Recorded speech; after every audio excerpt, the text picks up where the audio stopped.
Good morning students. आज हम लोग 10वीं कक्षा का कीर्तिका किताब से पहला अध्याय माता का आंचल पढ़ेंगे। माता का आंचल शिवपूजन सहाय जी द्वारा लिखा गया उन्हीं के शैशवावस्था की कहानी है। माता का आंचल वात्सल्य रस पर आधारित पाठ है। इसमें लेखक ने अपने शैशव काल के यानी बचपन के समय के खेल तमाशों, रुचियों, अरुचियों और शरारतों का मनोरम वर्णन किया है। जैसा कि बच्चों आप देख रहे हो, शीर्षक नाम माता का अंचल। अंचल मीन्स आंचल होता है। तो शीर्षक नाम से ही पता चलता है कि जो लेखक है वह माँ की आंचल की विशेषता बताए हैं।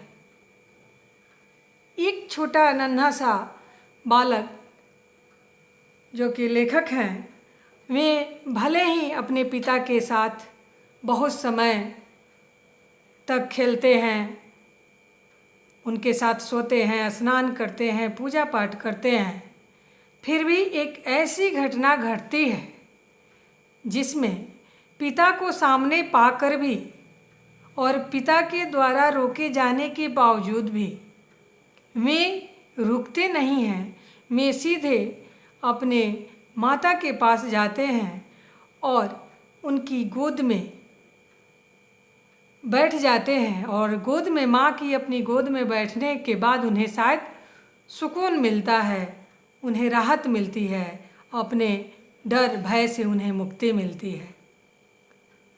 तो इस कहानी के माध्यम से हम लोग ये जानेंगे कि एक बच्चा के जीवन में जब कभी संकट आता है तो उस समय वह सबसे पहले अपनी माँ को याद करता है।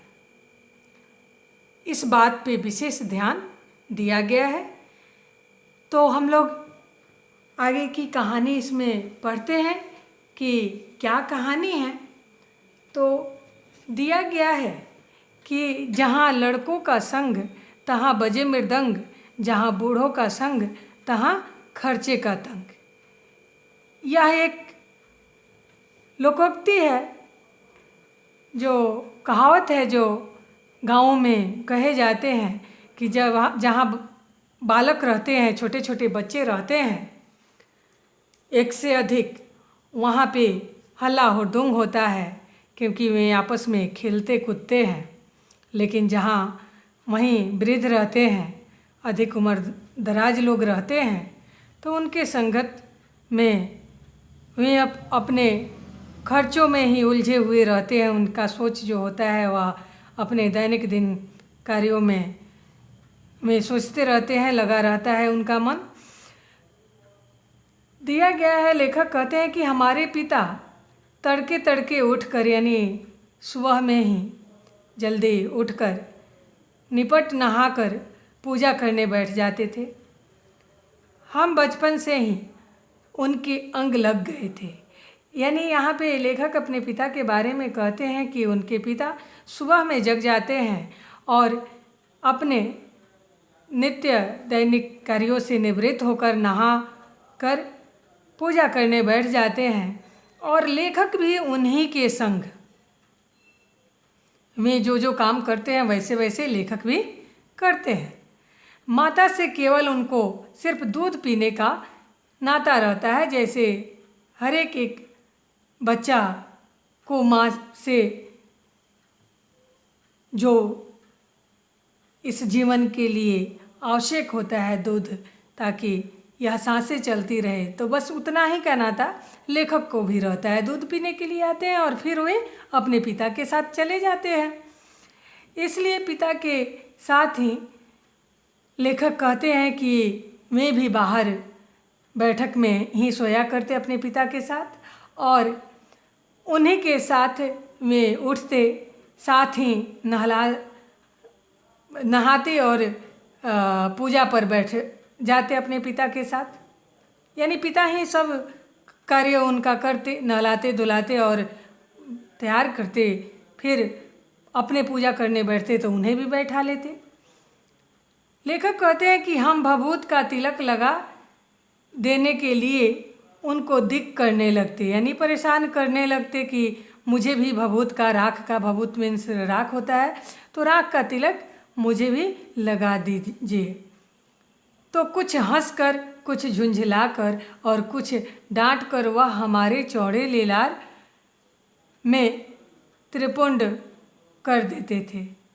यानी यहाँ लेखक कह रहे हैं कि इनके कहने के बाद, इनके परेशान करने पर लेखक के पिता उस राख के त्रिपुंड जो 3 रेखाओं से के तरह राख से बनाते हुए अर्ध चंद्र के जैसा चंदन लगा देते हैं ललाट पे, माथा पर। फिर कहते हैं लेखक कि हमारे लीलार में भभूत खूब खुलती थी। यानी जब तिलक लग जाता था भभूत का तो वह अच्छा लगने लगते, जचता था उनको तिलक। फिर कहते हैं कि सिर में लंबी लंबी जटाएं थी, भभूत रमाने से हम खासे बम भोला बन जाते थे। यानी जिस प्रकार से शिव का रूप होता है, जटाएं लंबी लंबी, भभूत लगाए हुए, ठीक उसी तरह से लेखक भी अपने बाल्यावस्था में दिखते थे। कह रहे हैं लेखक कि पिताजी हमें बड़े प्यार से भोलानाथ कहकर पुकारते थे। यानी जैसा रूप था उसी तरह के पिताजी नाम रखकर उन्हें पुकारते थे, पर असल में उनका नाम तारकेश्वर नाथ था। कहते हैं लेखक कि हम भी उनको बाबूजी कहकर पुकारा करते और माता को मैया। जैसे सारे बच्चे अपने माता पिता को माँ पापा या बाबूजी माताजी कहते हैं, वैसे ही लेखक भी अपने पिता को बाबूजी और माँ को मैया कहते हैं। वे आगे कहते हैं कि जब बाबूजी रामायण का पाठ करते तब लेखक उनके बगल में बैठकर आईने में अपना मुंह निहारते। जब वह उनके पिता जब लेखक के तरफ देखते तब वे कुछ लजा करके और मुस्कुराकर आईना नीचे रख देते थे। वह भी, उनके पिता भी मुस्कुरा देते थे और उनकी मुस्कुराहट को देखकर लेखक भी लजाते हुए मुस्कुरा देते थे। पूजा पाठ कर चुकने के बाद, यानी पूजा पाठ जब वे लोग कर लेते थे तो राम नाम लिखते थे लेखक के पिता। अपनी एक रामनामा बही पर 1000 राम नाम लिखकर वह उसे पाठ करने की पोथी के साथ बांध कर रख देते थे। यानी उनका काम था कि जब वे पूजा पाठ कर ले तो उसके बाद वे राम नाम लिखते थे और राम नाम जिस बही पर लिखते थे उसको फिर बांध कर रख देते थे। तो इस प्रकार हम लोगों ने इतना जाना कि वे कैसे अपने पिता के साथ नहा धोकर उन्हीं के साथ तैयार होकर के भभूत का तिलक लगा करके और पूजा पाठ करते हैं और फिर राम नाम लिखते हैं। अब अगले वीडियो में हम लोग अगली कहानी जानेंगे। धन्यवाद।